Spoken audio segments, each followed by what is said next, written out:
Bonjour, je m'appelle Pierre, je suis chorégraphe de drone et ça fait à peu près 2 ans que je suis chez Dronisos.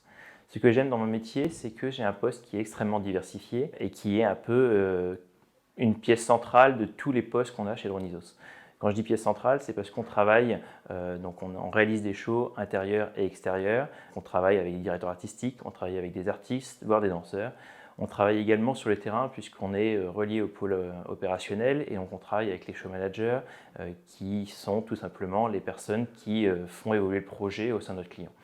Chaque projet est unique, a une thématique et correspond à un besoin client. On travaille également avec les sales puisque même avant de vendre, il faut travailler les avant-ventes pour tout simplement faire les premiers rendus pour les clients, voir s'ils vont vraiment finir par acheter un show. Et en dehors de ça, on travaille également avec les développeurs. On est les seuls utilisateurs à travailler sur un logiciel qui est développé en interne. Et donc, on est tout simplement les premiers feedbacks et les premiers retours d'utilisateurs pour que le logiciel évolue comme nous le souhaitons.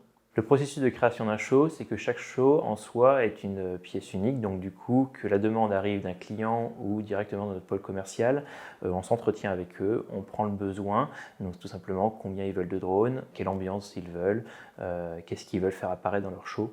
Donc une fois qu'on a récupéré ce besoin, on commence à les griffonner sur papier, tout simplement pour essayer de faire les premières figures, les premières transitions. On élabore un storyboard.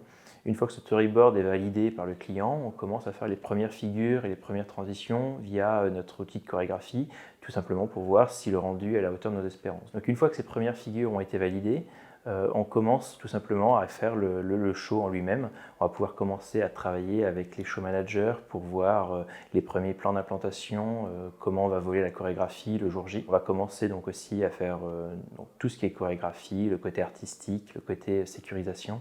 Je parle de sécurisation puisqu'il y a une grosse partie qui est le fait de démêler un peu toutes les trajectoires des drones afin qu'ils ne rentrent pas en collision les uns entre eux. Une fois que donc tout le show est terminé, on l'envoie directement sous forme de fichier à nos show managers et les show managers ont pour mission, eux, de mettre le fichier dans les drones afin de gérer la chorégraphie préalablement établie.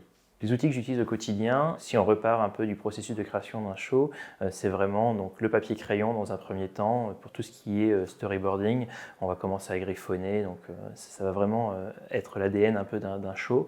Après, dès qu'on passe sur l'outil informatique, 80% de notre travail, ce travail passe sur Unity. Notre logiciel en interne est un module que l'on a développé sur Unity et donc du coup, c'est ce qui nous permet de mettre les drones dessus. Après, pour tout ce qui est réalisation de sprites et de mesh 3D qui permettent de nous aider, on utilise des logiciels comme Photoshop ou du Blender.